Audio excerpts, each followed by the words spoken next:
Miren, la idea nuestra es que se conozca el Acuerdo de Ginebra. ¿Por qué? Porque la gente habla de los acuerdos de paz en plural y sobre todo el 16 de enero, ¿verdad? Cada 16 de enero, hoy menos, desde que llegó a la presidencia Bukele, pero porque no hay celebración oficial. Pero todos sabemos que al hablar en plural de los acuerdos de paz, tienen que haber más. Y estamos claros que los fundamentales fueron los de San José, los de México y los de Nueva York, parte culminar con Chapultepec, pero la esencia del proceso de pacificación, desde mi perspectiva, es el de Ginebra, en el cual se plantean los cuatro grandes componentes de dicho proceso. Esos cuatro grandes componentes, como ustedes saben, ¿verdad? Son terminar la guerra por la vía política en el plazo más corto posible, respeto irrestricto de los derechos humanos, democratización del país y reunificación de la sociedad salvadoreña. Yo soy de la tesis que al haber dejado atrás y perdido de vista estos cuatro grandes componentes, ¿verdad? Él se permitió, por ejemplo, decretar una amnistía, a pesar de que en el acuerdo de Chapultepec existía un numeral en el que planteaban que había que superar la impunidad, llevando los casos de la Comisión de la Verdad a los tribunales de justicia, ¿verdad? Para que tuviera su efecto ejemplarizante, o el desmontaje del Foro de Concertación Económica y Social en 1994, perdón, en 1993. Entonces, por eso la lista de medicinas para curar las enfermedades que estaban en el acuerdo de Chapultepec, ¿verdad? Muchas ya fueron caducando, otras ya se vencieron o se vencieron, y hay otras que ya, no sé, ya no sirven o están en camino de no servir. Pongo como, por ejemplo, la Policía Nacional Civil y la Fuerza Armada. O sea, la Policía Nacional Civil es cada vez menos civil y menos respetuosa de los derechos humanos, y la Fuerza Armada está aumentando su tamaño y en tareas de seguridad pública desde 1993, cada vez más. Entonces, dicho esto, yo creo que es necesario que la gente conozca este acuerdo de Ginebra, porque por los vientos que soplan, ¿verdad? Creo que es cuando más tenemos que tener presente esos tres componentes, fuera del fin de la guerra por la vía política, esos tres componentes que son los que deben dirigirnos el rumbo, ¿verdad? Si queremos evitar situaciones más complicadas, no como las que vivimos antes, o quién sabe. Pero bueno, eso quería comentar yo. Ahora te doy paso a Roberto, a tu intervención, ¿verdad? Para que podamos, para que se inicie ya el foro. Muy bien, agradezco la posibilidad de participar en el programa y con este tema que se ha planteado del Acuerdo de Ginebra, porque me parece importante destacar el contenido y el espíritu del Acuerdo de Ginebra. Eso en primer lugar. En segundo lugar, visto con el tiempo transcurrido desde que se tomó el acuerdo, eh, creo que se puede afirmar que se trató de un acontecimiento excepcional en nuestra historia. Esto es, fue una excepción en nuestra historia. El, el hecho de que las partes de una guerra se sentaran y acordaran el fin del conflicto armado por medios políticos, el irrestricto respeto a los derechos humanos, el impulso a la democratización y la unificación de la sociedad son objetivos que en el fondo replantearon el Estado y que no se habían dado en la historia de los 2 siglos anteriores en El Salvador. Eh, Creo por eso que estamos en presencia de un acontecimiento excepcional y extraordinario, que pudo darse por las circunstancias que ocurrieron en 1989 en el país y en el mundo. O sea, El Salvador se vio beneficiado de manera directa de los acontecimientos que ocurrían en el mundo, y dentro de los más visibles y destacados, el inicio del proceso de desintegración de la Unión Soviética, la caída del muro de Berlín y ese nuevo ambiente mundial. Ese es un aspecto que creo que es importante situarlo. En tercer lugar, me parece que precisamente por la excepcionalidad del Acuerdo de Ginebra y de su contenido, después, para simplificar, durante la posguerra, lo que hemos tenido es la vuelta a nuestra normalidad histórica, en que finalmente la idea que me parece que es notable, en el que, a pesar de que es una vuelta a nuestra normalidad histórica, y ahí podemos encontrar una coincidencia con lo que planteaba Benjamín, esto es una evidente retorno de la Fuerza Armada a sus roles, una policía que desnaturaliza su carácter de un cuerpo civil. Eso es una vuelta a nuestras tendencias históricas. Eh, Creo que tenemos como gran resultado positivo desde aquel acuerdo de hace 31 años una democracia constitucional. Me parece que hasta el inicio de este gobierno se perfiló la configuración de una democracia constitucional. Esto es, cuando se dio la victoria y la toma de posesión del gobierno, separación de poderes, elecciones periódicas con respeto de resultados, cierto respeto a la institucionalidad, al acceso a la información pública y el respeto al órgano constitucional de parte de los otros poderes.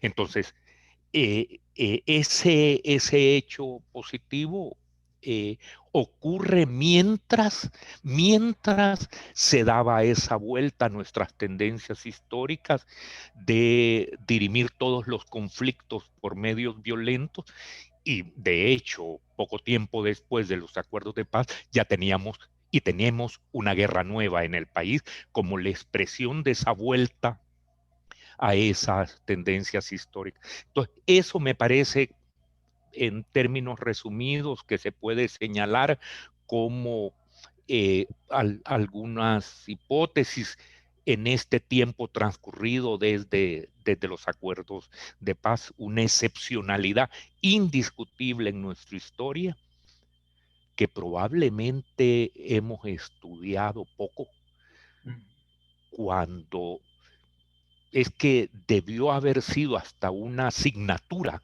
en determinadas carreras de las universidades. Ha tenido más atención en otros lugares de la que nosotros le hemos prestado. Y por eso es que a veces nos va como en feria, como de hecho nos ha ocurrido con esa vuelta a las tendencias históricas, que es la solución violenta de los conflictos o la solución no institucional de los conflictos, el ejercicio patriarcal en las relaciones en la sociedad, y ese fin del conflicto en la familia, en la escuela, en la política, en la sociedad en general. Y entonces aquí estoy haciendo una cierta colocando un matiz respecto al planteamiento general que hacía Benjamín. Yo creo que no solo es el hecho de que quedaron los actores, los grandes actores en la política, sino que no nos vimos suficientemente a los ojos nosotros, sociedad salvadoreña, sobre la magnitud del cambio que se estaba registrando frente a lo que hemos sido históricamente. La guerra, esa guerra larga, profunda, dolorosa, estaba en sintonía con el pasado salvadoreño, en sintonía con su historia. Un acuerdo de esas características, eh, no encontramos nada comparable en la historia. Así es que ese es el planteamiento general que yo me atrevo a hacer respecto a la materia propuesta en el programa. No, gracias Roberto por tu intervención. Sí, realmente,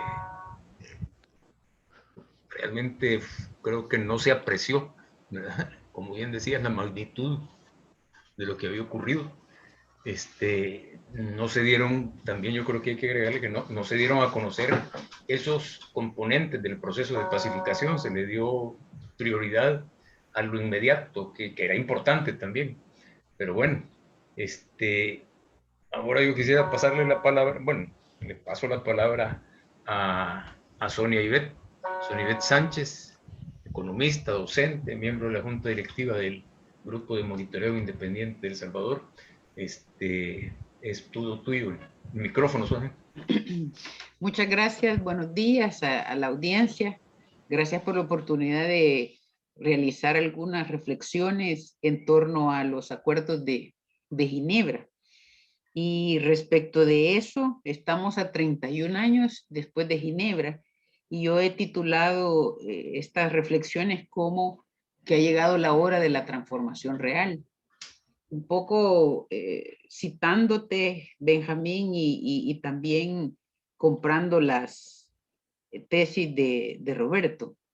En efecto, pienso que Ginebra recoge los pilares o la esencia de lo que fueron, de lo que son las raíces del conflicto. Y también es cierto que expresan una excepcionalidad en la tendencia histórica. Pero también hay que recordar que la sociedad salvadoreña tiene esos chispazos de tanto en tanto, ¿no? Y que los hemos visto, los vimos en el 32, los vimos en el 89, quizás sea tiempo de otro ciclo violento, ¿no? De la expresión social frente a esas raíces del problema que no han sido resueltas. Yo me voy a centrar en el Acuerdo de Ginebra precisamente en la última parte, en lo que sería el último pilar, que significa la reunificación de la sociedad. ¿Por qué esa reunificación constituye el centro del Acuerdo de Ginebra y es recogido en los acuerdos de Chapultepec como la esencia, ¿no? ¿Qué quiere decir esa frase? ¿Por qué la reunificación encarna la esencia misma de los acuerdos de paz? ¿Y cómo se concreta la reunificación en la sociedad salvadoreña? Retomando el planteamiento tanto de Benjamín como de Roberto, de que todas las transformaciones institucionales y legales que se dieron no son más que la expresión formal de esas raíces o de esas situaciones que le dieron origen a la guerra, pero que en definitiva no la resolvieron. Entonces, la reunificación de la sociedad salvadoreña plantea en dos palabras un problema profundo. Hablar de reunificación significa reconocer que la sociedad salvadoreña estaba fracturada, que tenía un problema profundo, un problema de raíces económicas, un problema grave de desigualdad, de marginación, de injusticia, de impunidad, de exclusión. Esa era la realidad.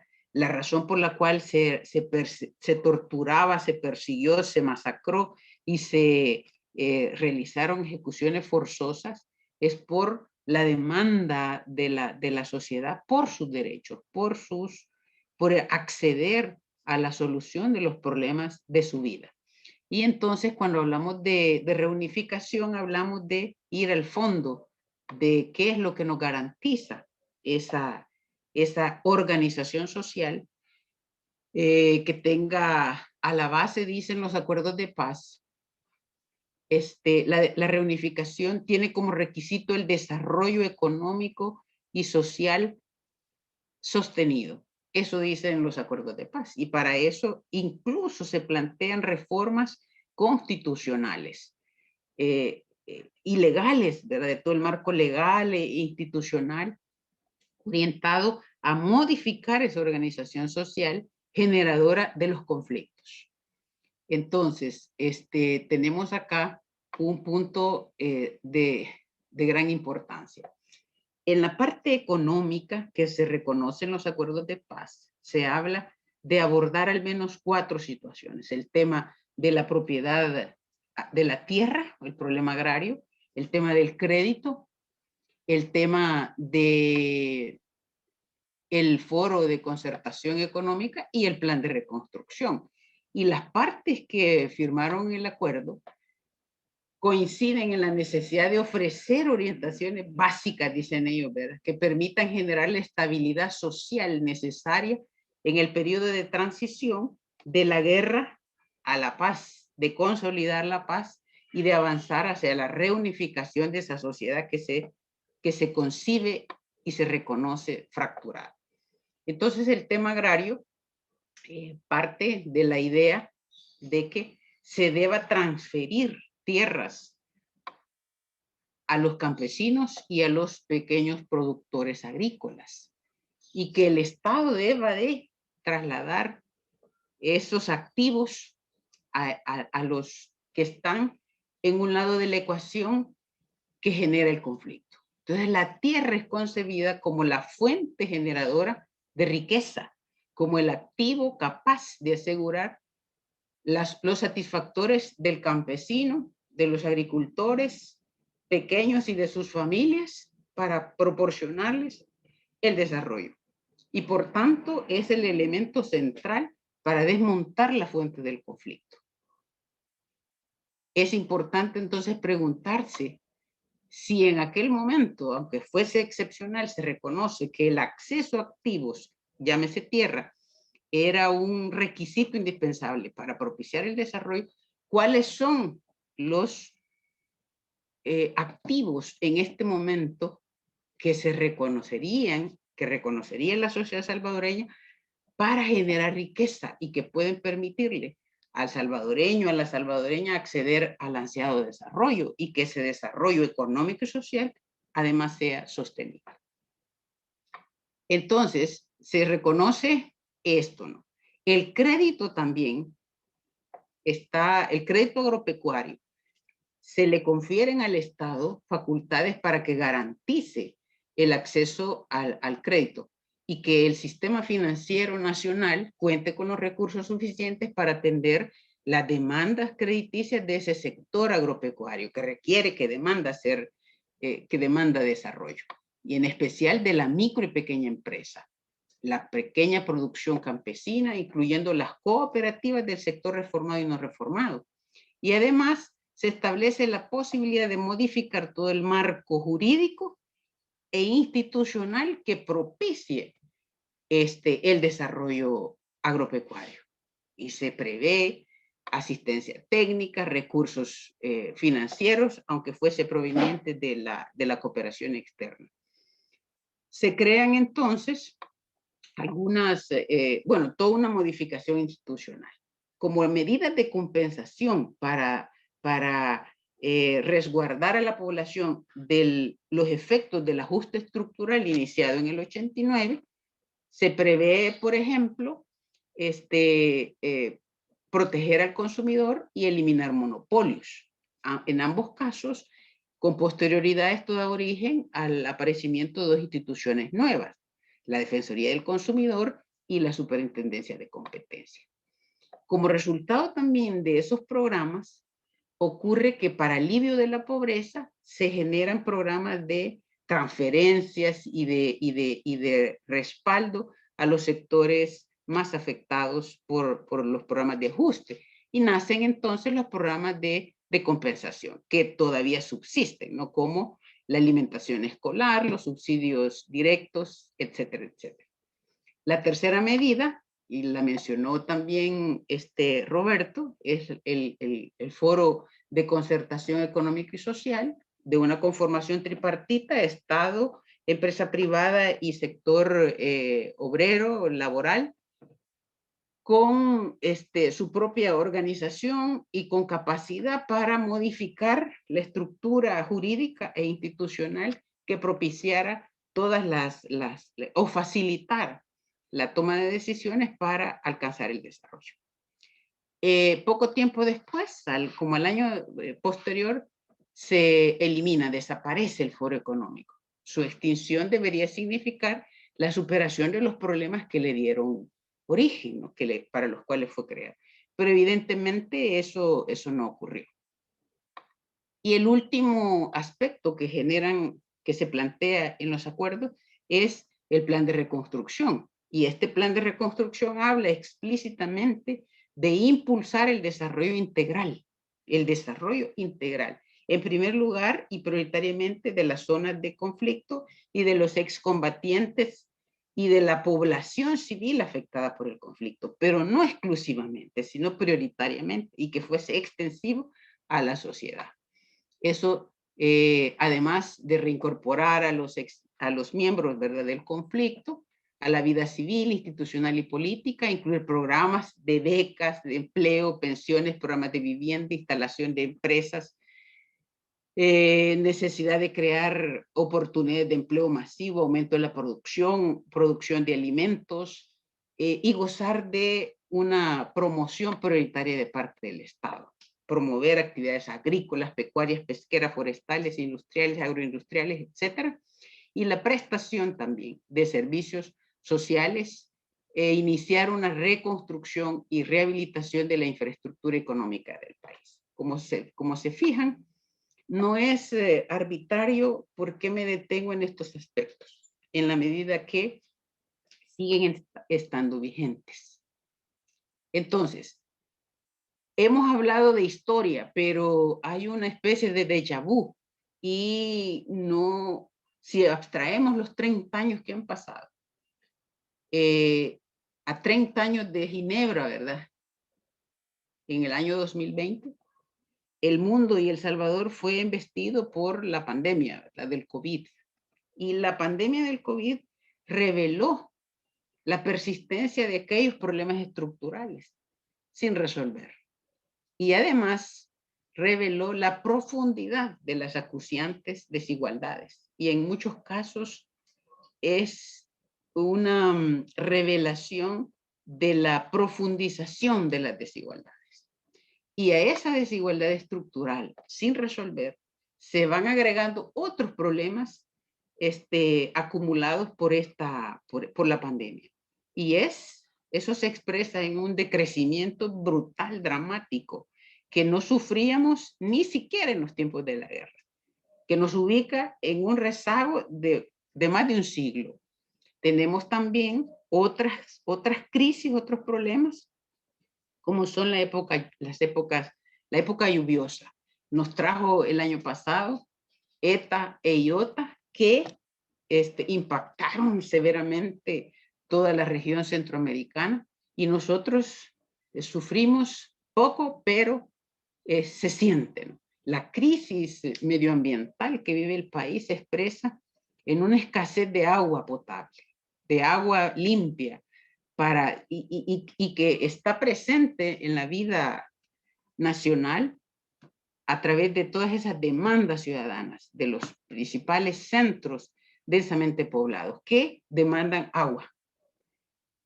Persiste la violencia, ¿no?, la violencia social, las pandillas, y todo eso obliga a la gente a emigrar.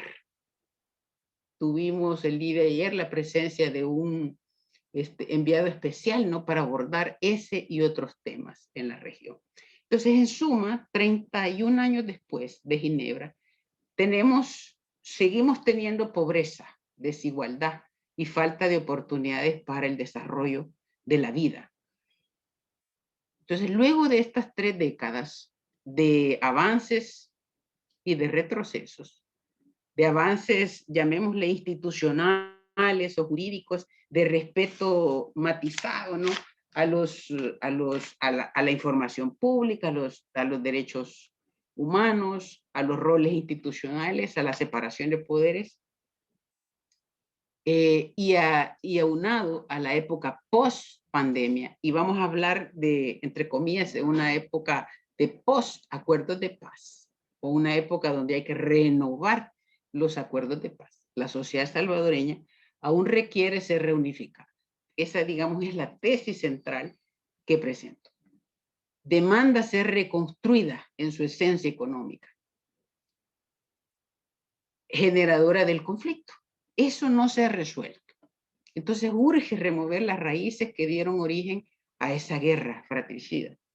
Se plantea entonces la oportunidad de la transformación definitiva, de esa transformación real, la que tiene esperando más de un siglo desde la última reforma liberal y que se replanteó en Ginebra, nítidamente se replanteó. Entonces, a mi juicio, es hora, en el 2021, que la sociedad salvadoreña reflexione y redefina la propiedad de los activos, incluida la propiedad de la tierra, para que el usufructo de esos activos sea disfrutado por quienes los generan. Hablemos de un activo inmenso, ¿verdad? De los impuestos. Los impuestos es un activo que pertenece al pueblo y que debe ser disfrutado por el pueblo, para hablar de un solo caso, ¿verdad? Pero aquí hay que redefinir todos los activos para que se pongan en función de resolver esos problemas esenciales de la población. Es hora de generar crédito para la micro y pequeña empresa, no de hacerlo marginalmente, sino centralmente, de impulsar el emprendimiento, que tenga la base la generación de empleo para mujeres, que son más de la mitad de la población y que no tienen ni siquiera reconocimiento de su trabajo, que tenga la base la innovación y la digitalización, ¿verdad? Es tiempo de generar oportunidades en donde el centro del desarrollo sea el trabajador y la trabajadora, como los legítimos generadores de esa riqueza. Es importante entonces la masificación del empleo como la mejor política o como la política más efectiva para salir de la riqueza, de la pobreza. Es el elemento esencial para generar ingresos, toma de decisiones, autonomía de las personas. Es hora de universalizar los derechos al agua, a la alimentación, a la educación de calidad, a una salud con cobertura nacional, la vivienda digna y a servicios básicos, ayudados, por supuesto, con la transformación digital y al servicio de la gente. De no realizarse eso, de no profundizarse esa ineludible transformación planteada desde Ginebra y reveladas por la pandemia, El Salvador estará condenado a repetir el ciclo perverso de la pobreza, la desigualdad y la violencia. Convertir al país en la tierra prometida significa crear esas oportunidades, generar un masivo programa de empleo que evite que la gente migre, que sea la base del crecimiento y del desarrollo nacional, económico, social, de manera sostenida. Si no hacemos eso, estaríamos condenados a repetir ese ciclo. Gracias, Benjamín.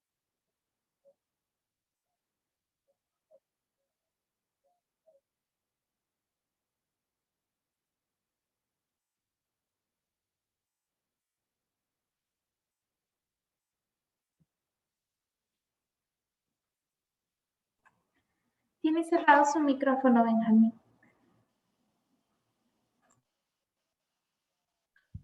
Ya, perdón. Bueno, gracias, Sonia. Eso de la reunificación me queda haciendo ruido. Lo platicamos después. Quiero presentar a Anders Kompas, formalmente diplomático sueco, ¿verdad? Representante del PNUD aquí en El Salvador, ¿verdad? Representante o miembro de Diaconía, trabajo aquí en El Salvador en las finales de la década de 1990 y principios de la década de 1991, pero ya fraternalmente Anders es para nosotros, ¿verdad? Como en algún momento le dijeron, el compa Andrés, ¿verdad? Identificado con las luchas del pueblo salvadoreño, ¿verdad? Defensor de la dignidad de este pueblo. También en otras partes del mundo lo he hecho, pero yo creo que con especial cariño en el caso salvadoreño. Anders, gracias por aceptar esta invitación y también ahora el micrófono es tuyo. Muchas gracias, Benjamín, y muchos saludos a todos. Buenas tardes, estoy en Suecia, entonces aquí es tarde. La primavera está llegando poco a poco, pero todavía hace frío. No, muchas gracias por la invitación. En realidad, estuve en los primeros años de la década 80 en El Salvador, en Centroamérica, trabajando para Diaconía. Y luego, como representante del gobierno de Suecia, fui encargado del negocio a mediados de 80. Y como bien dices, a principios de los 90, a partir de los acuerdos de paz en Naciones Unidas, en el programa de Naciones Unidas para el Desarrollo. Lo que acepté tu invitación no solamente por mi cariño con El Salvador y los salvadoreños, sino también por lo significado y lo importante que fue los acuerdos de Ginebra. Y para mí, en lo personal, fue algo muy, muy importante. ¿Y por qué? Porque, y ustedes lo saben mejor que nadie, porque apenas unos meses antes, la situación en El Salvador estaba en una situación muy, muy dramática. Y me refiero obviamente a lo que pasó en el mes de noviembre, con el asesinato de los jesuitas, la ofensiva del FMLN en San Salvador y con todo lo que estaba realmente en riesgo. Yo recuerdo muy bien, yo estuve unos días después de visita en El Salvador, en San Salvador, después el asesinato de los jesuitas, fue precisamente por eso. Y me reuní con amigos que estaban ya en el lado democrático, que ya estaban escondiéndose, porque todos temían por su vida. Y me decían que la única manera de poder pararlo en un deterioro, porque así lo veían, que la situación podría empeorar rápidamente a una violencia mucho más fuerte y recrudecida, era de pedir apoyo de la comunidad internacional, y más concretamente de Naciones Unidas.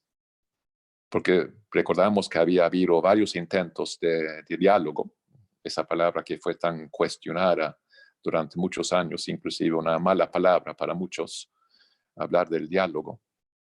Y la propia Iglesia Católica, el arzobispo había tratado también de acercar a las partes. Yo fui testigo, invitado también a los diálogos de La Palma y, ¿cómo se llama?, la otra ciudad donde fue el segundo diálogo.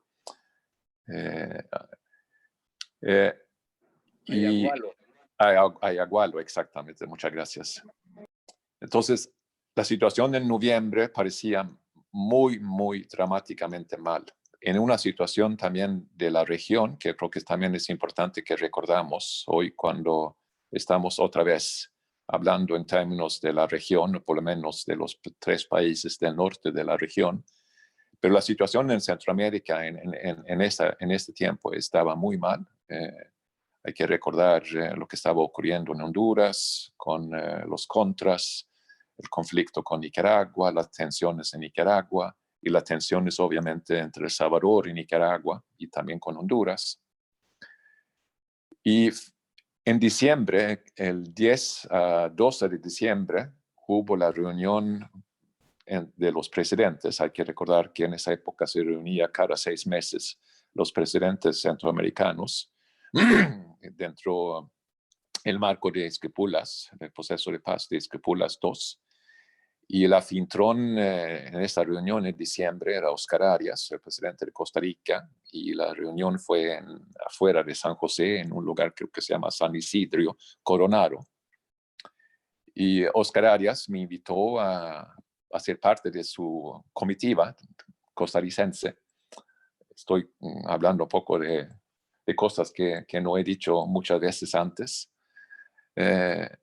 Pero precisamente por ser amigo también de Costa Rica y del presidente Oscar Arias, y había estado hablando con él, también transmitiendo precisamente esos mensajes o esos pedidos que a mí habían comunicado los amigos demócratas en El Salvador sobre la importancia de aprovechar esta reunión de los presidentes para tratar de incluir en el comunicado final de la reunión de los presidentes una solicitud también de buenos oficios o auxilio por parte de Naciones Unidas al reiniciar el proceso de diálogo sobre la paz.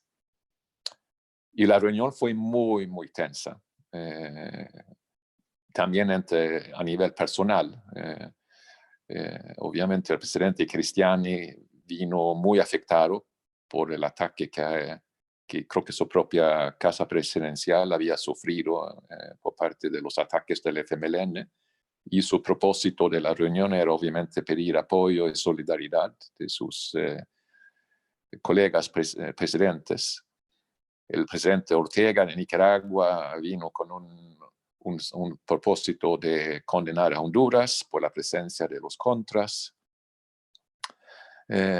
Entonces realmente fue una reunión muy tensa, inclusive a las 2 de la mañana el presidente Azcona de Honduras salió de la reunión muy enojado con Ortega porque se habían enfrentado con palabras y se tuvieron que mandar un emisario para convencer al presidente Azcona de Honduras de regresar a la reunión.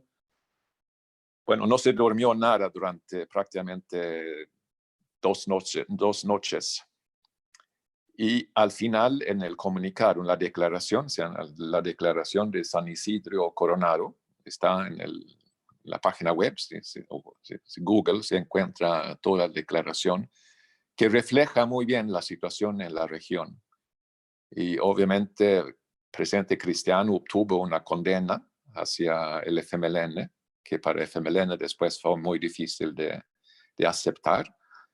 Pero lo importante fue que el presidente Cristiano aceptó algo que no había aceptado anteriormente, un llamado, un pedido de los 5 presidentes de pedir al secretario general Pérez de Cuéllar de Naciones Unidas de ofrecer sus buenos oficios para reiniciar el diálogo en la búsqueda hacia una paz definitiva de El Salvador.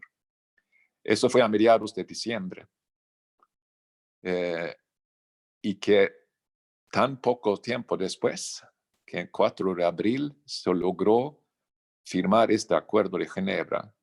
Yo creo que es algo todavía cuando lo pienso, es absolutamente increíble de que fue posible. Y muestra una visión y una capacidad de las dos partes, tanto del gobierno de Arena, de Cristiani, como del FMLN, de salir de una situación que hubiera podido ser mucho más grave para El Salvador, que hubiera podido prolongar esa sangre baño de sangre por muchos años más.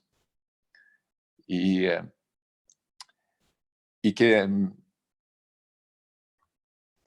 antes de esta fecha hay que recordar que hubo las elecciones presidenciales en Nicaragua, que Daniel Ortega había tenido que aceptar elecciones libres y que él perdió para su propia sorpresa y que tuvo que aceptar el resultado, que logró también a cambiar la situación de tensión entre Nicaragua y Honduras y por fin acabar con el apoyo también de Estados Unidos a una situación tan dramática como había sido.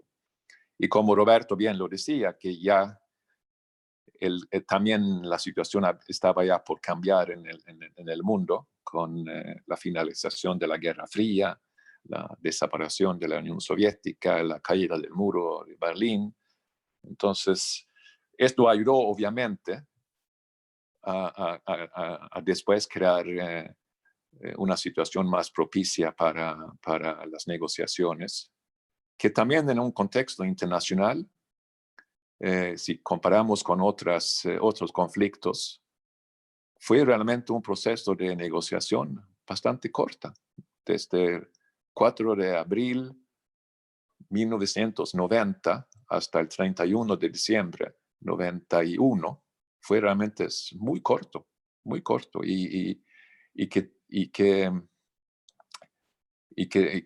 que habla muy bien sobre Salvador, sobre las partes, y también el acompañamiento tanto de Naciones Unidas, el facilitador, el señor Álvaro de Soto, y también los países amigos. Y lo que fue importante también, que ha creado como prácticamente una condición ahora que se utiliza para cualquier situación similar de cómo acabar o terminar un conflicto armado, una guerra por medio por la vía de las negociaciones, es comenzar con el tema de los derechos humanos como un tema principal. Y el hecho que el primer acuerdo después de esto fue el acuerdo de los derechos humanos, con una verificación y la instalación de una misión de Naciones Unidas de observación antes que se habían terminado las negociaciones, pero para verificar y observar la situación de los derechos humanos, que esto ayudó muchísimo al proceso y dio, creo yo, confianza, credibilidad al proceso, y también ayudó a cierta manera también a controlar a los dos, a bajar la crueldad del propio conflicto. Y El Salvador en ese sentido también fue pionero y creo que muy importante.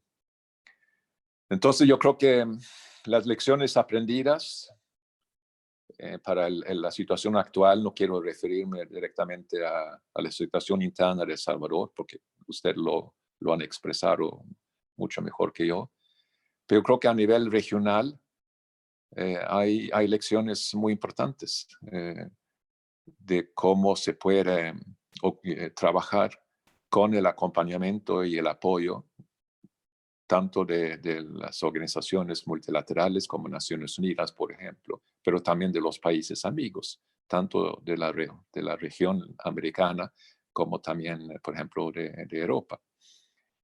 Y como dicen, a veces es bueno también tener amigos de esta afuera que puedan ayudar y ver cómo se puede trabajar conjuntamente y tomar las decisiones. Porque lo importante fue que todo lo que se acordó fue decisiones propias de los salvadoreños, de las partes que negociaron. Entonces me quedo allá. Muchas gracias.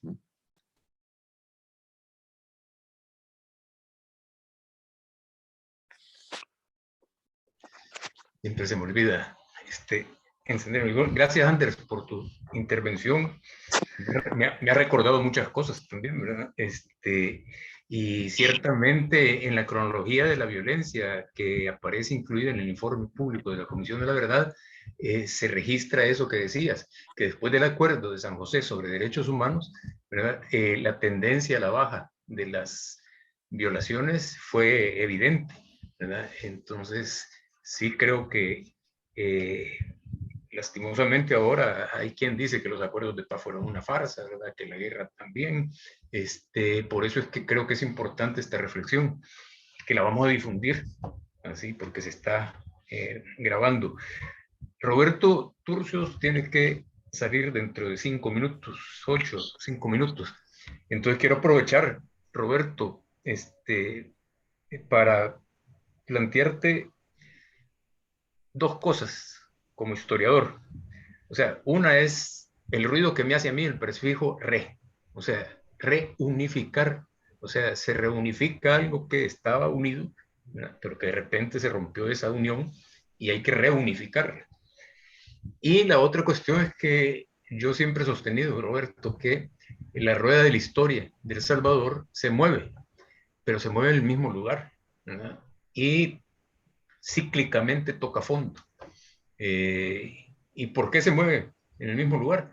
Porque el eje está fundado en la injusticia y en la impunidad, ¿verdad? Yo creo que básicamente, y la impunidad que permite todo, corrupción, violencia, es la falta de castigo a aquel que delinque.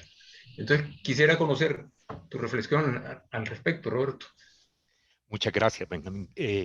Sí, aprovecho para reiterar mis disculpas porque debo retirarme de la reunión, pero quiero aprovechar para expresar algunas ideas complementarias al anterior comentario a partir de las preocupaciones que ha expresado Benjamín en torno a la reunificación y los ciclos en la historia salvadoreña. Yo creo que quiero antes reconocer la intervención de Sonia, muy buena al desarrollar esos aspectos que ha abordado en torno a las condiciones de justicia, redistribución, y la de Anders, que también nos ha presentado otra óptica respecto a los acuerdos de Ginebra. A mí me dejan varias inquietudes las dos exposiciones. Sin duda alguna, una de las características de la sociedad salvadoreña ha sido su polarización social y cultural, histórica. Muy brevemente les comento que unos visitantes que pasaron por Centroamérica dos décadas después de la independencia, hacia 1840, 1850, hicieron, resumo, el siguiente comentario. Sin duda alguna, la población salvadoreña es la más dinámica, la más pujante y emprendedora entre sus vecinos. Pero no les hablen de política porque se vuelve interminable el debate y el conflicto. Estoy hablando de la mitad del siglo XIX. Yo creo que nosotros hemos tenido un problema y que pudiera estar conectado con algo que Sonia decía, ¿no? Por la estrechez territorial y la población existente en ese territorio, ha habido una conflictividad por la distribución de los recursos. Este pudiera ser un factor, aunque también tenemos otros componentes. La historia del siglo XX no se entiende sin la migración. La migración no es un fenómeno reciente. En la década de 1920, Alberto Maferrer clamaba por el destino de los salvadoreños, de la familia salvadoreña en la costa norte de Honduras. En la década de 1940, El Salvador es un caso único de migración. Tiene 3 olas migratorias simultáneas, la de Honduras, la de Panamá, que llegó a ser tan significativa que en agosto se hacían fiestas en Panamá, la colonia salvadoreña, y en California. Claramente como otro destino, o sea, 3 olas migratorias que señalaban unas características peculiares de la sociedad salvadoreña. O sea, trato de decir que en nuestra sociedad hemos tenido pocos unificadores identitarios que nos permitan esa integración social. Por eso a mí me parece pertinente cuando en Ginebra señalaron como un objetivo la reunificación. Lo que pasa que quizá fue uno de los objetivos más idealísticos de Ginebra, porque plantearnos la reunificación significaba abordar a fondo nuestra educación, nuestro modo de convivencia, donde yo reitero, una de las tendencias más destacadas es la solución violenta de todos los conflictos en la familia, en la escuela, en la sociedad y en la política. Esto nos permite apreciar diferencias en los periodos políticos. Yo antes que ciclos, por esa recurrencia que tiende a presentar como una vuelta a lo mismo, prefiero el periodo, porque el periodo nos pone de manifiesto los cambios que se presentan con la misma violencia. ¿Sí? La guerra nueva que padece El Salvador, que es una guerra,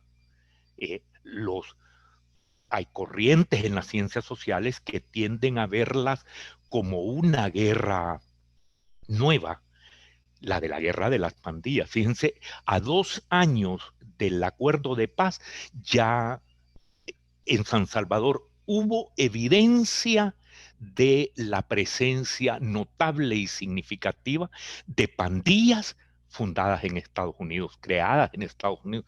Pero como muy bien ha hecho ver un periodista, sí, es cierto, las pandillas fueron creadas en los Estados Unidos, pero en los Estados Unidos no alcanzan esas dimensiones de violencia que han alcanzado en El Salvador.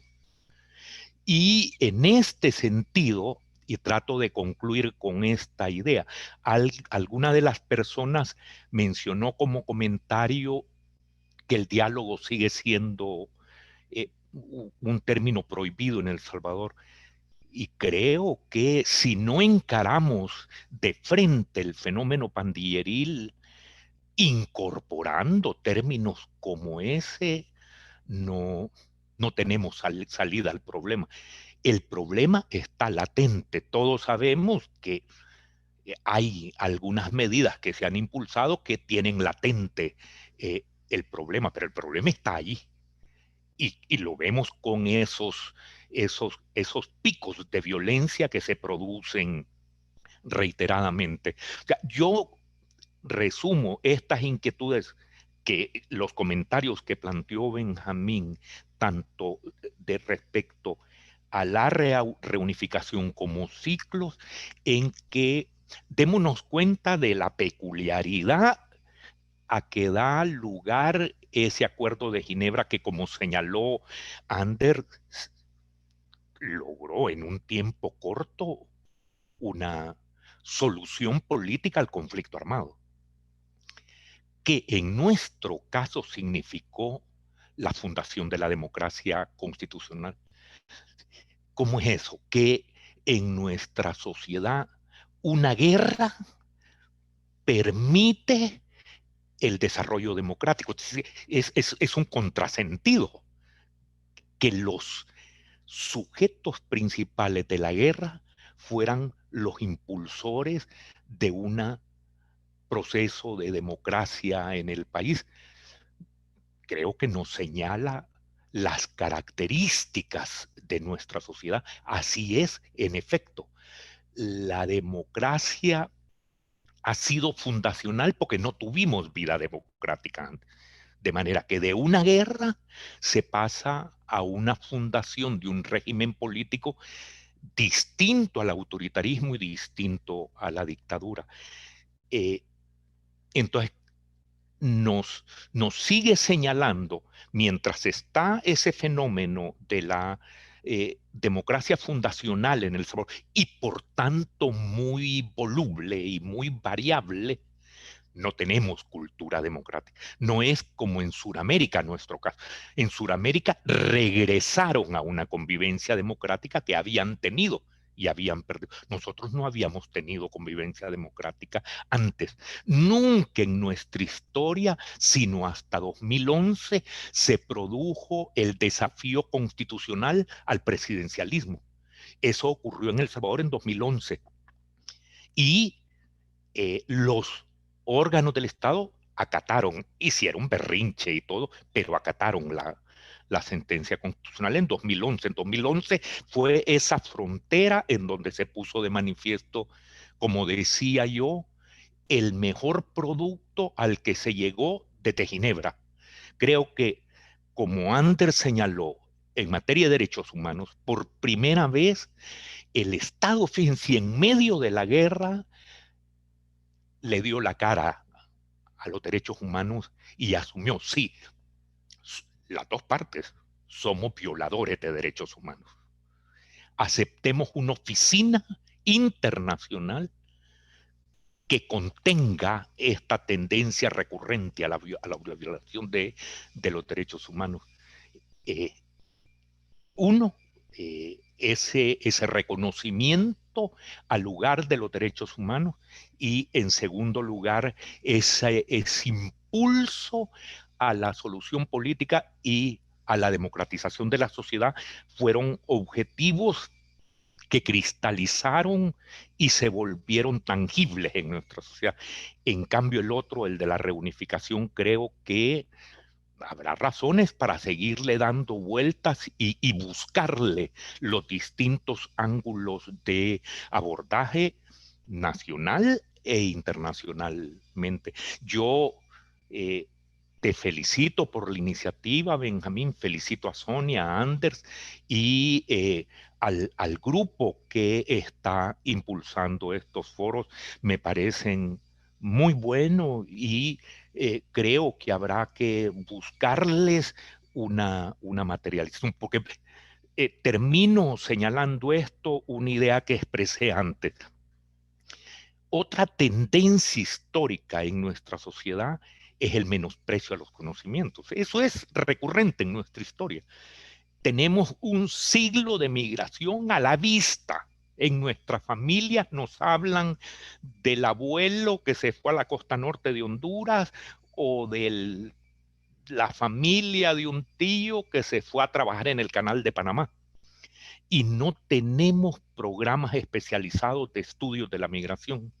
México tiene programas especializados de los estudios migratorios. No tenemos programas especializados de estudio de las pandillas. O sea, yo creo que en el fondo de lo que trato de expresar nos aparece la necesidad de asumirnos con esa realidad que tenemos, con esos periodos en que parece que volvemos a lo mismo. Hacemos mismas prácticas, pero con sentido diferente. La pandilla es un ejercicio de violencia parecidos a los ejercicios de violencia de la guerra, pero es un marco totalmente distinto que se plantea con una metodología y objetivos diferentes. Agradezco la oportunidad de participar y con pena me retiro de no poder estar en la siguiente parte. Muchas gracias. Bueno, le agradecemos a Roberto su participación.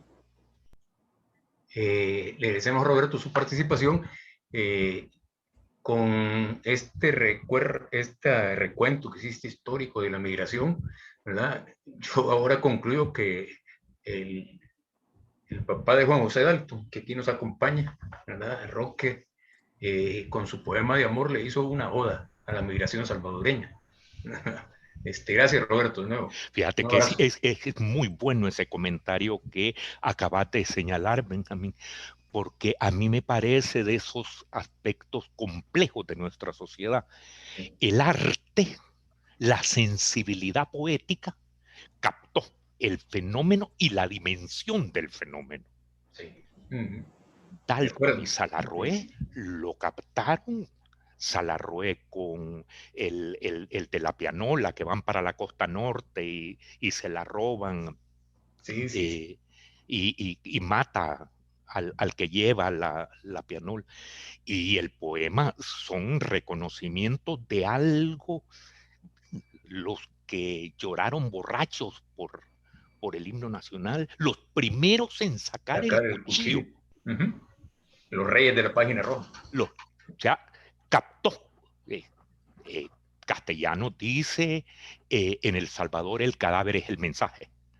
dándole vuelta a aquella frase del el mensaje en medios de comunicación. O sea, los primeros en sacar el cuchillo, el que se mató por una pianola camino al norte y el cadáver es el mensaje, nos sitúan ante una sociedad que debemos apropiárnosla con todas sus virtudes, pero también con todas sus problemas. Muchísimas gracias. Bueno, gracias. Bueno, le abrimos el micrófono o el chat para hacer comentarios, preguntas sobre las intervenciones de Sonia Ivette y Anders. Como quieran, podemos comenzar. ¿Quién se anima? Hemos tenido, solo les comento que hemos tenido aquí la participación o la presencia virtual. Hoy ya se quedó más tiempo, pero había estado entrando y saliendo, de Gilda María Jiménez, que es la madre de la niña que para mí representa el proceso de pacificación salvadoreño. O sea, ella fue violada y asesinada antes de cumplir los 9 años, al igual que el Acuerdo de Ginebra, y ambos nacieron el 4 de abril. Ambas nacieron el 4 de abril. El Acuerdo de Ginebra en 1990 y ahora Katy estaría cumpliendo, perdón, Gilda María, ¿cuántos años estaría cumpliendo Katy? Lo que sí sé es que hace 22 años la violaron y la asesinaron y hemos acompañado esa lucha que también es reflejo de la sociedad salvadoreña, ¿verdad? Un crimen atroz que conmovió a la sociedad, pero que sigue en impunidad.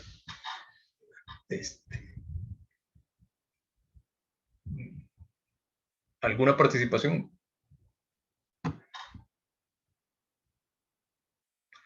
Si no, yo aprovecho a Sonia y a Anders, ¿verdad? Para plantearle a Sonia eso que quería precisar.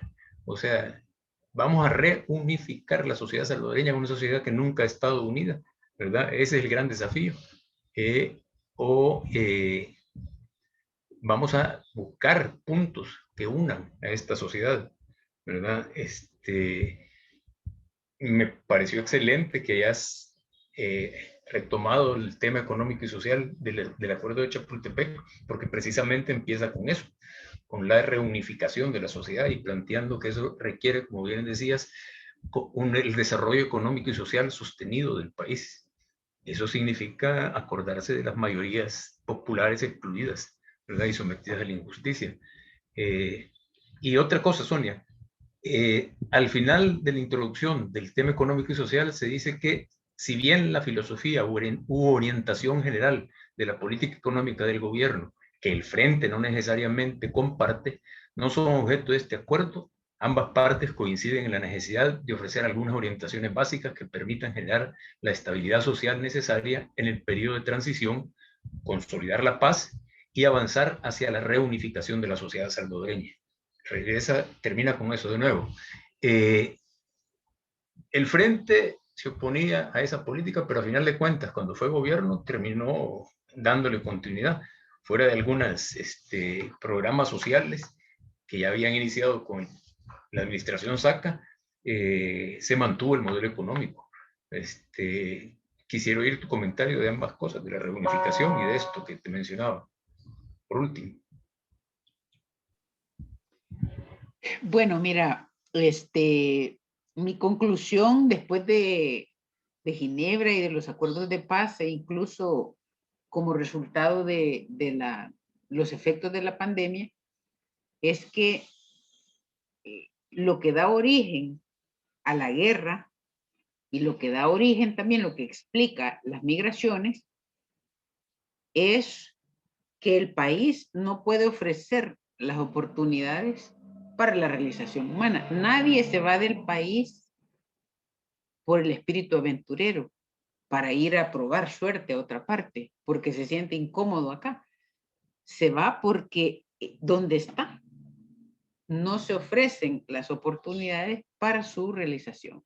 La gente se va, en primer lugar, porque no tiene empleo, porque no puede acceder a los satisfactores de sus necesidades y las de su familia. Entonces se va buscando nuevos horizontes, se va buscando la tierra prometida. No es casual que las olas migratorias hayan ido en primer lugar a Panamá. Si en Panamá estaban ofreciendo ¿qué? Empleo. ¿Empleo para qué? Para la construcción del canal. Y no es casual también que se hayan ido para Honduras. Honduras tenía lo que no teníamos acá, tierras. Y fueron expulsados precisamente para resolver un problema de activos en Honduras. Y tenemos la guerra del 69, ¿no? Y las olas migratorias para California, que se han incrementado por 10 veces en los últimos 40 años, es también porque allá ganan dólares y pueden resolver en un año lo que acá no pueden resolver en 10. Entonces, es posible que yo tenga un sesgo económico, ¿no? Porque soy economista. Y por lo tanto, explicamos las raíces de los problemas desde el punto de vista económico. Si el país ofreciese oportunidades de trabajo, de mejores ingresos, de una buena educación, de una buena salud, la gente no se iría. Esa es mi tesis. Entonces, el Acuerdo de Ginebra, cuando habla de la reunificación y sitúa, a mi juicio, muy certeramente el tema de la transferencia de tierras, es el reconocimiento también expreso de que el desarrollo requiere más que educación, requiere activos, requiere créditos, requiere asistencia técnica, requiere facilidades para la comercialización, requiere que las personas que trabajen sean productivas, que sean educadas, que tengan... Entonces, eso, si no se consigue en el país, se va a buscar a otra parte. Entonces, pero de nuevo, hablando de los ciclos, a mí me parece que este 2021 es el año que podríamos decir de la bisagra, el año en el que el país puede enrumbarse hacia una transformación real, hacia una modificación, porque nunca antes hemos tenido, igual que en Ginebra, la oportunidad de llegar a un nuevo acuerdo. Nunca antes habíamos tenido la posibilidad de que un poder legislativo modifique de acuerdo a un patrón de desarrollo económico las leyes y las instituciones. Esta es la oportunidad ahora no hay excusas para acceder al desarrollo. Es el momento de resolver las aspiraciones, las esperanzas de la población. O nos metemos en la rueda de regreso, ¿no? Que nos ubique en pie de lucha en los próximos meses. Roberto terminó haciendo referencia al tema de las pandillas y yo coincido con eso. Las pandillas, si bien tienen un origen en Estados Unidos, pero la migración que dio origen a que los jóvenes salvadoreños se fuesen a la calle 13 de los Estados Unidos es económico y en aquel momento también con matices de guerra, ¿no? Pero en este momento hay que resolver el problema y su solución pasa por resolver el problema del desarrollo. El desarrollo para quiénes, para las pandillas, pero también para el sector informal de la población, que tiene la mayoría genera la mayor cantidad de empleo, donde están albergadas mujeres, jefas de hogar. Las mujeres jefas de hogar son más de 600,000 hogares en el país, que además de no tener buenos ingresos, tienen que cuidar a los hijos, a los adultos mayores y llevar la jefatura del hogar. de una sociedad. La sociedad salvadoreña debe ofrecer esas oportunidades para poder resolver los problemas del desarrollo. Amén de las otras situaciones, ¿verdad? Educación, medio ambiente, agua, transporte, etcétera, etcétera.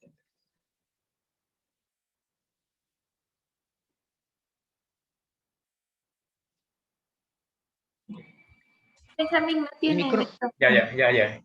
No sé si a propósito, pero, o se te olvidó, pero te pregunté en los periodos de gobierno del FMLN y que habiendo cuestionado el modelo económico a la hora de firmar el acuerdo de Chapultepec, lo repitieron, ¿verdad? Durante sus años de gobierno. Decía yo, con algunos programas sociales, pero estructuralmente continuó el modelo sin ninguna variante. Sí, el tema es que el acceso al gobierno lo que ocasiona es el acceso formal al poder. Uh-huh. Pero las transformaciones fundamentales requieren tener el consenso de quienes detentan el poder. Entonces, el FMLN no detentó ningún poder de nada. Fue la expresión formal del acceso al poder político. Pero lo mismo que le pasó a la democracia cristiana en tiempos del ingeniero Duarte. No era expresión de nada. Entonces no pudo transformar nada. Además de haber perdido, desde mi punto de vista, el rumbo. De haber renunciado a desarrollar las transformaciones. El FMLN tiene el problema de haber renunciado a las transformaciones legales e institucionales, ni eso impulsó, no digamos las transformaciones estructurales, ¿verdad? De posesión de activos y demás. Ese es. Pero en este momento yo sí creo que puede ser, que es el momento en donde se puede reestructurar la economía, la sociedad salvadoreña, hacia un nuevo derrotero, que todavía no sabemos cuál es, ¿verdad? Pero estamos en esa posibilidad. Roberto también estableció que Ginebra había generado la democracia constitucional. Entonces, esa democracia constitucional es la que puede cambiarse en este momento. ¿Para dónde? Es lo que no sabemos.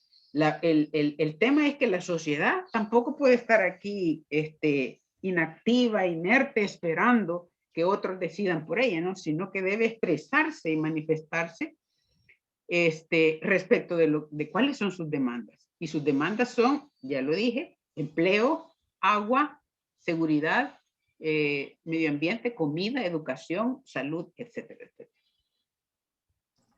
Tenemos dos preguntas. Una la realiza Juan Dalton y dice, la guerra propició el proceso fundacional de la democracia, pero como se explica que con la misma, los bandos que estuvieron en la guerra tras fundar la democracia hacen todo lo posible para destruirla, con el imperio de la corrupción, violencia e impunidad. No sé si contestamos primero esta y luego leemos la que hace Mauricio Sáenz.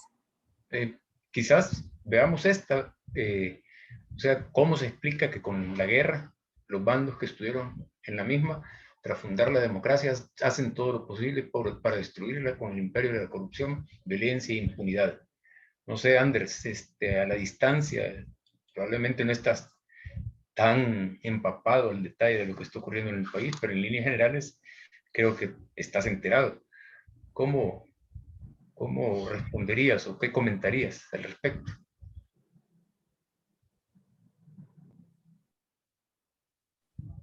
Sí, bueno, eso es una expresión fuerte, obviamente, triste, y entiendo que muchos tienen esta opinión.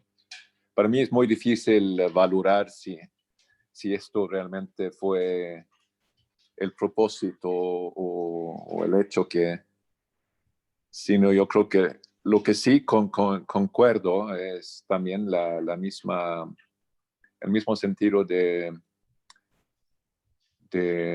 tristeza, sí, para utilizar alguna palabra, de que, y no solamente en El Salvador, sino en los países vecinos, la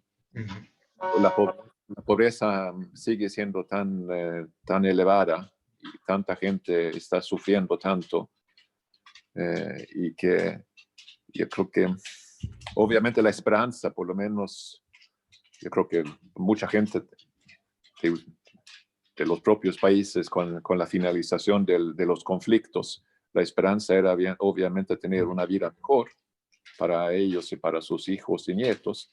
Y eso era la esperanza también para nosotros como países amigos. Por eso que invertimos también mucho tiempo y también parte de nuestras contribuciones al desarrollo, precisamente para fomentar y ayudar a un desarrollo incluyente para los países.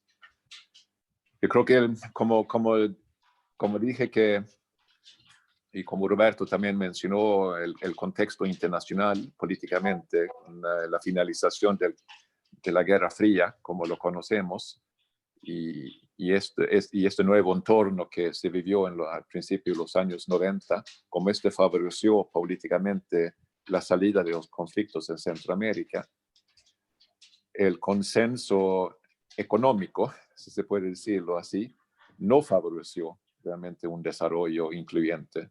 Y me refiero a lo que se conoce como el consenso de Washington. Yo mismo desde el PNUD tuve muchas discrepancias con la política y las recomendaciones de los IFIs, del Banco Mundial, del Fondo Monetario Internacional, que prácticamente avaló lo que fue la política económica de los primeros años de Arena, que fue no priorizar los costos de la paz. Yo siempre decía, bueno, la guerra tuvo un precio en términos de dinero, también la paz también tenía que tener también su precio.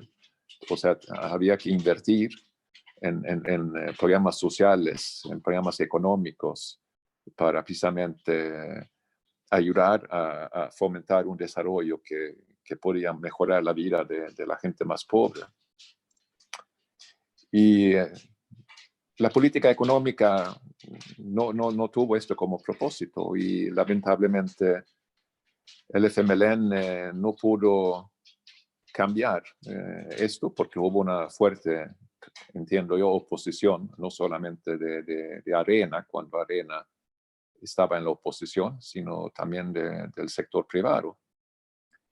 Y ahora el contexto internacional, si se ha mencionado el COVID, por lo menos aquí en Europa, Estados Unidos, se está hablando de unas inversiones multibillonarias de dinero precisamente para ayudar a mantener la economía y ayudar a la gente que han perdido su empleo, la gente que tiene necesidades, a las empresas.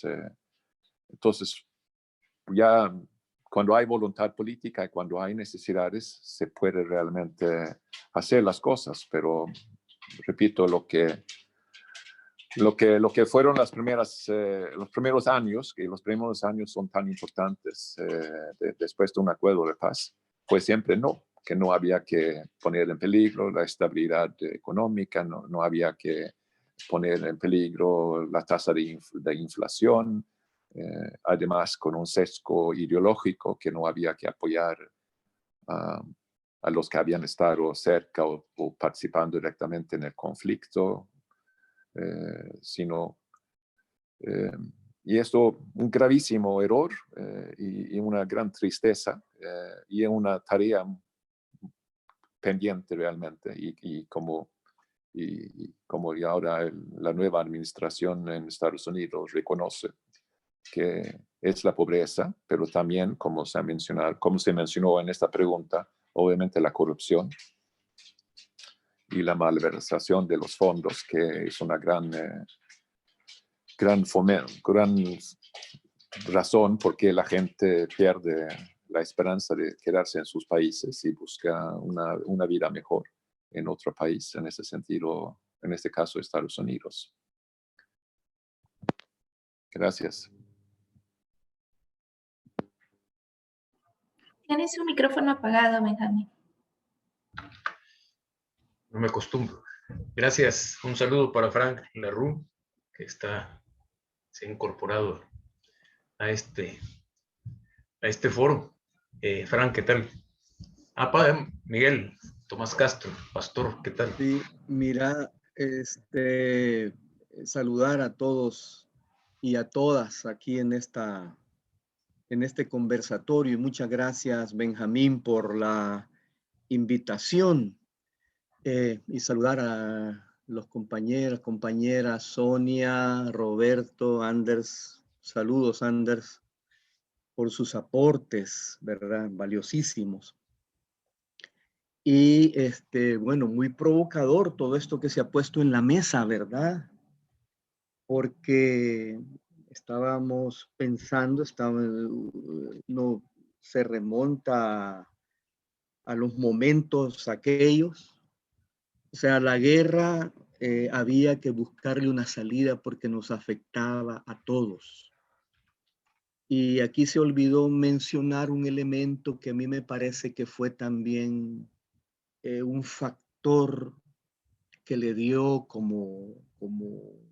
que hizo su contribución, la sabiduría de nuestro amigo, mi amigo Arturo Rivera y Damas, que se lo cita, de convocar a un debate nacional por la paz. Y eso dio lugar a crear una iniciativa que era como una caja de resonancia al proceso de diálogo. Es decir, aquí muchos sectores de la sociedad, incluyendo las iglesias que yo participo, nos incorporamos a la demanda de atender como prioridad el diálogo para resolver el conflicto. Hoy en día tenemos cantidad de mesas, vos conocés, Benjamín, y posiblemente algunas y algunos estamos en más de alguna mesa por el agua, mesa por la impunidad, mesa por la seguridad alimentaria, en fin, hay cada mesa por ahí, pero todos son parte de un solo y mismo problema. Y creo que aquí se ha hecho mención de la necesidad, me parece muy interesante su aporte, Sonia, en tanto que hay que buscarle ya salida a esta crisis. Fíjate que tengo yo ahorita mismo aquí en la iglesia una gente que está atendiendo una familia que tiene que emigrar por las amenazas de la pandilla. ¿Y qué estamos aquí haciendo? El custodio de la iglesia está esperando a su hijo muerto que se desbarrancó del tren allá en México. Es decir, y tenemos una mesa para migración. Entonces hay que buscar la salida al gran problema estructural, como lo señalaba el profeta. O sea, que el problema es de fondo, el problema es este pecado estructural. Entonces no sé si por fin, digamos, el hecho de conjuntar todas estas voluntades en función de buscar un proyecto nacional por la vida y la paz. Por la vida, fíjate bien. Porque no es cierto que hay condiciones de vida aquí y por eso la migración, a pesar de todos los riesgos y la muerte misma. Entonces, creo yo que hay que apuntar hacia allá y hay que mirar cómo los grupos de poder económico, la clase política, los que detentan poder social, como la crisis no les aprieta como le aprieta al pueblo, ¿verdad? Ahora, Sonia y Beth, se ha incrementado, se ha disparado el nivel de pobreza. Y yo creo que no hay en el gobierno una capacidad, no va a haber por el nivel de endeudamiento, etcétera, etcétera, toda esa crisis económica.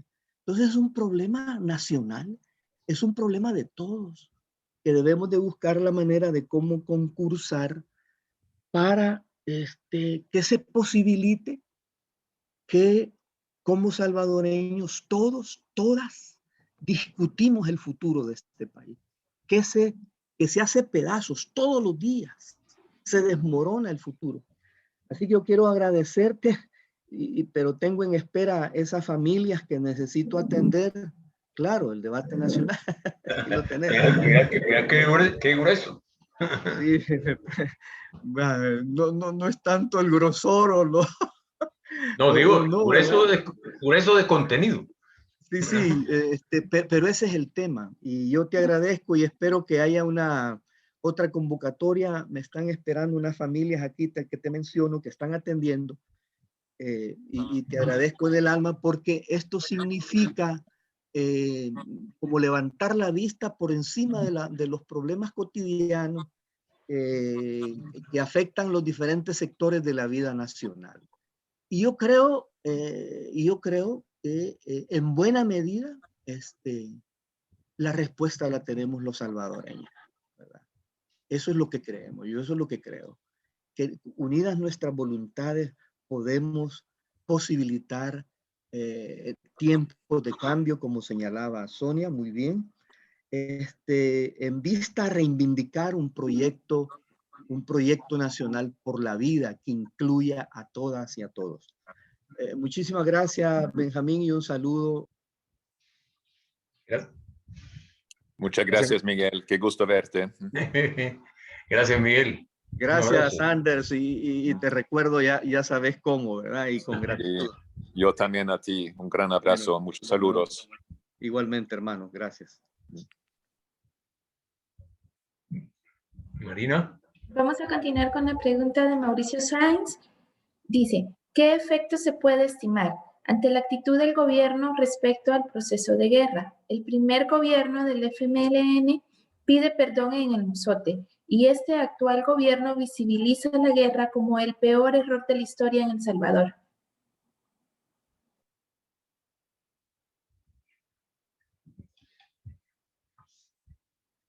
No sé si ustedes o yo creo que voy a opinar yo al respecto. Yo creo que Sonia plantea muy bien que se tiene la oportunidad, pero en este momento, y la oportunidad se tiene por una asamblea, ¿verdad?, que no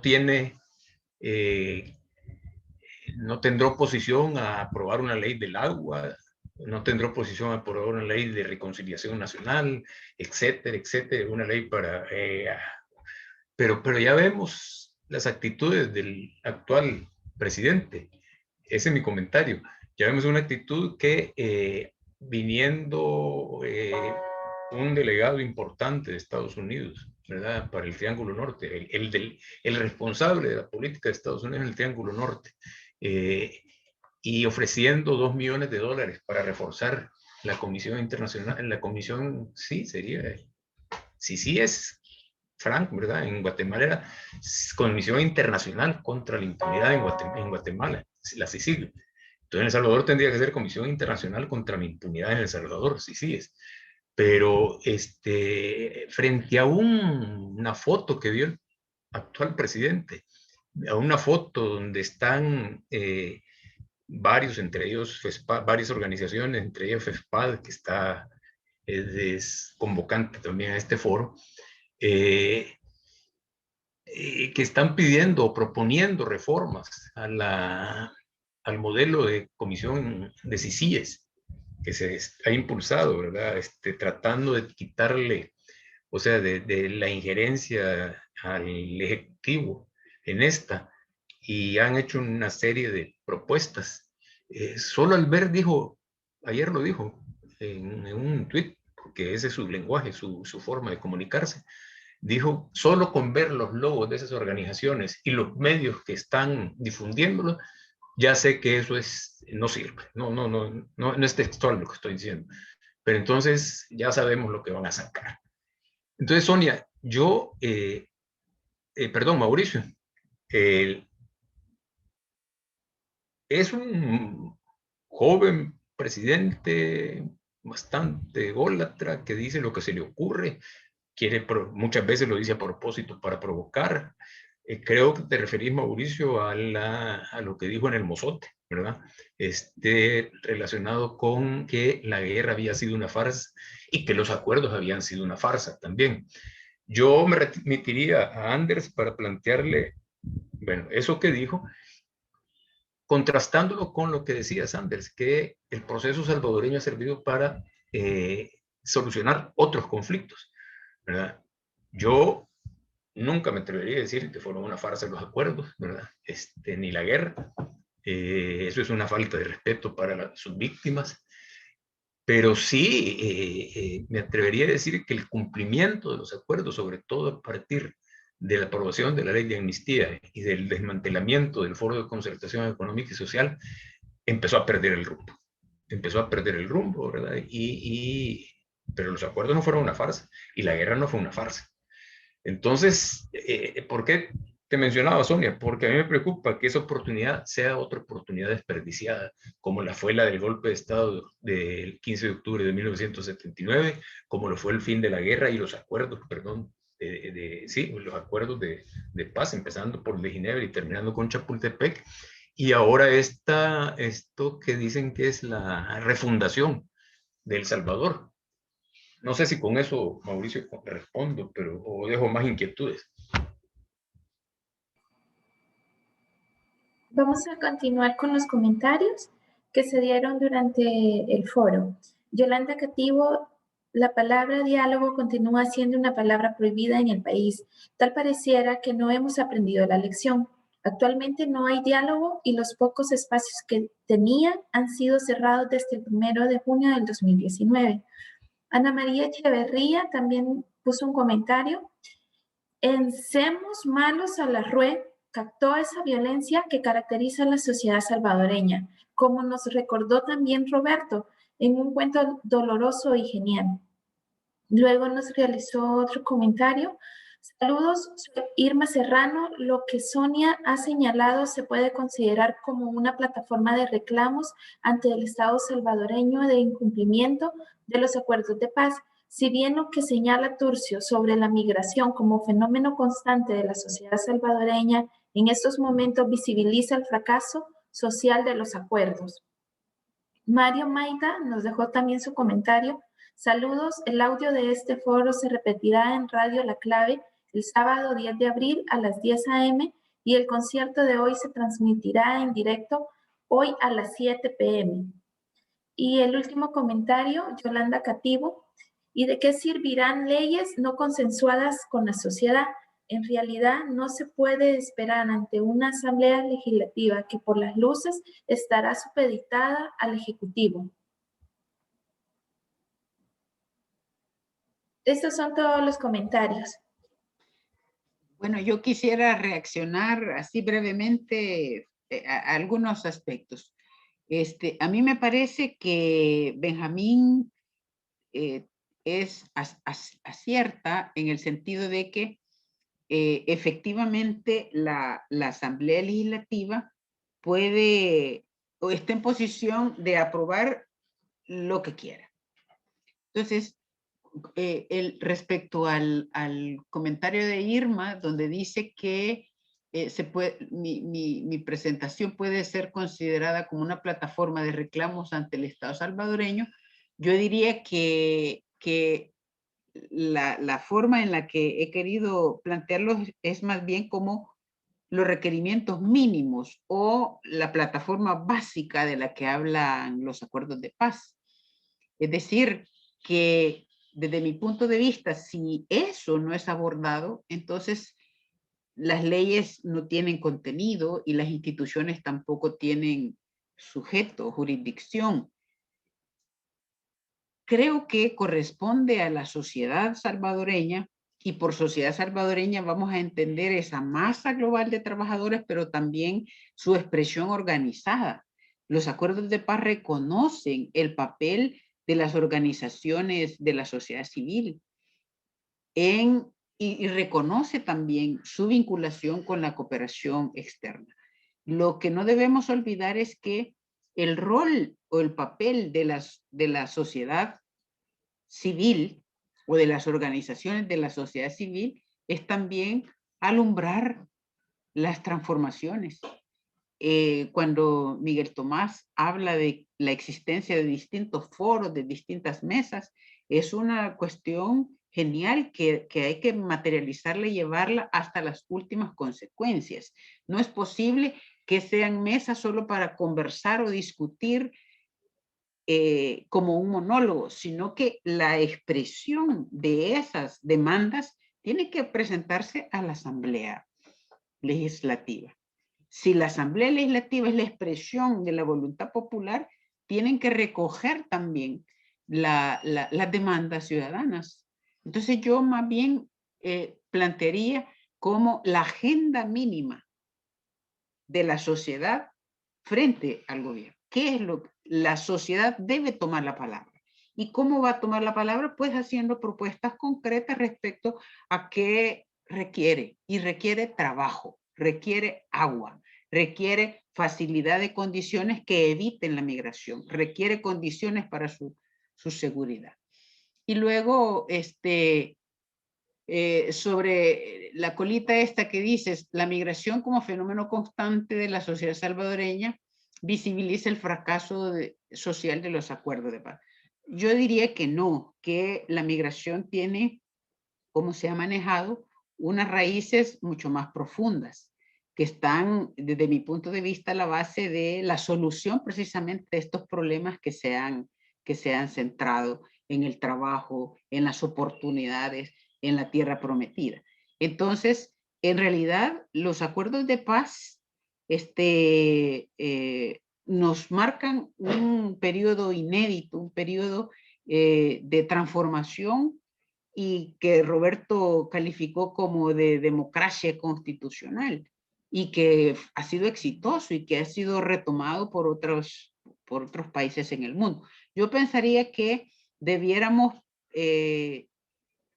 encaminar a la sociedad, no esperar que otros nos resuelvan los problemas, sino tomar la palabra y hacer las propuestas sobre la base de ofertas técnicas referidas al agua, referidas a la alimentación, referidas al crédito, a las pensiones, al trabajo, al salario mínimo. El Salvador, la masa de trabajadores, tenemos opinión sobre la discusión postergada de la definición del salario mínimo, por ejemplo. Ese tipo de cosas tenemos que participar activamente, no esperar a que otros resuelvan por nosotros, sino tomar la palabra y de nuevo empujar esto. Me gustó mucho la propuesta de Miguel Tomás, un proyecto nacional por la vida. Por una vida, yo le agregaría, digna, por una vida decente para todos los salvadoreños y salvadoreñas. Gracias.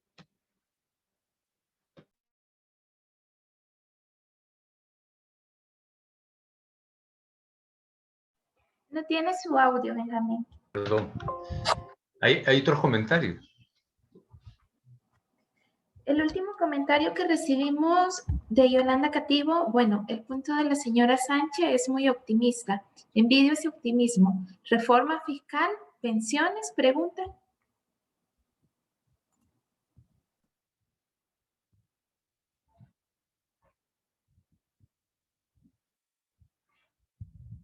Sonia.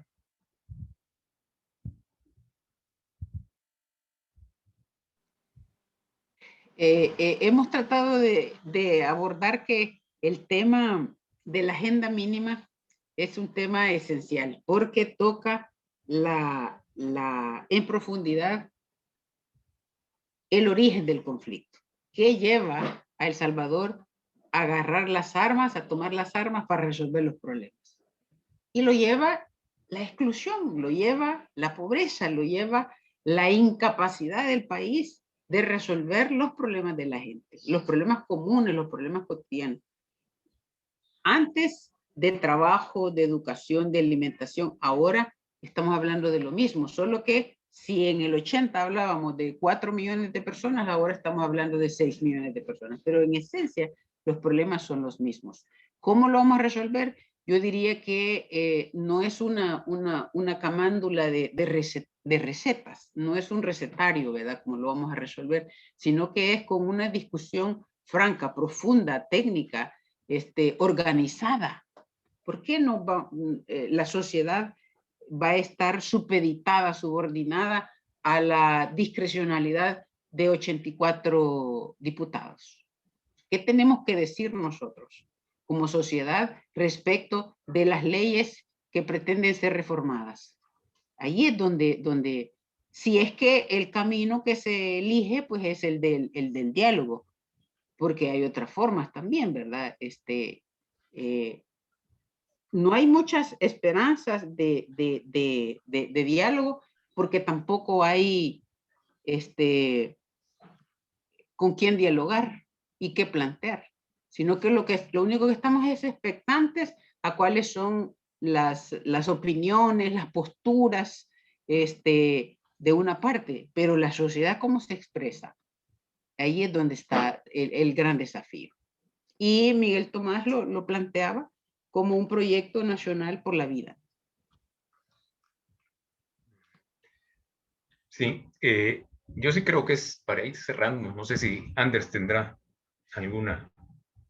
algo que opinar o comentar.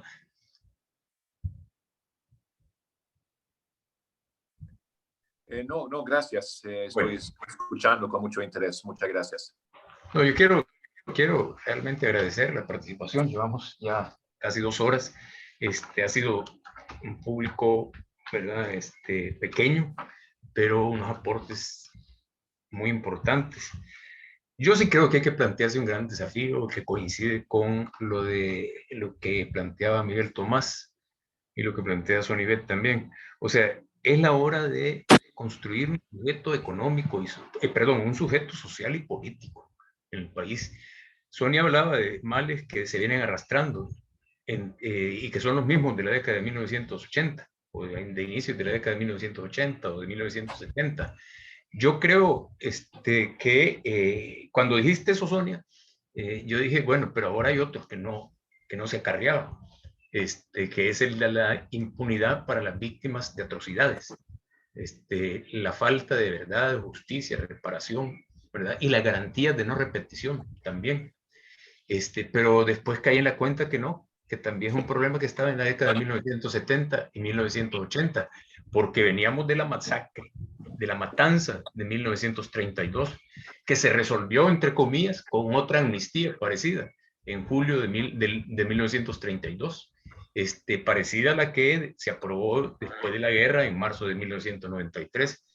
Entonces yo sí creo que ese movimiento, alianza, coalición, concertación, como quieran llamarle, tiene que ser un sujeto social y político que ataque los grandes males de este país: hambre, sangre e impunidad. Ahí creo que está el gran desafío y hay que asumirlo, por eso hay que establecer también la agenda mínima, como lo planteaba Sonia, y entrarle. No hay de otra, porque los vientos que soplan de ahora en adelante, o soplarán en adelante, no son muy halagadores para el país, ¿verdad?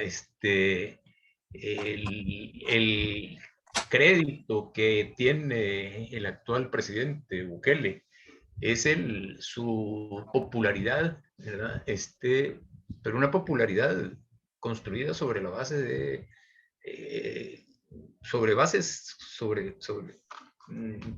con pies de barro, por decirlo de alguna manera. La tiene fuera del país, la tiene dentro del país, pero la realidad es otra. Perdón. Entonces, bueno, les agradezco un montón su participación y espero que sigamos, como bien decía Miguel Tomás, reuniéndonos para discutir, ¿verdad? Vienen fechas importantes. Hace 40 años en El Salvador acaba de pasar una ofensiva guerrillera, la primera gran ofensiva guerrillera, en enero de 1981. Estaba en estado de sitio, ¿verdad? O sea, El Salvador estaba en su momento, iniciaba su época más convulsa, ¿verdad? Y hay mucho que recordar, mucho que aprender de todo eso y mucho que trabajar bien adelante. Muchas gracias de nuevo. Un abrazo a todas y a todos.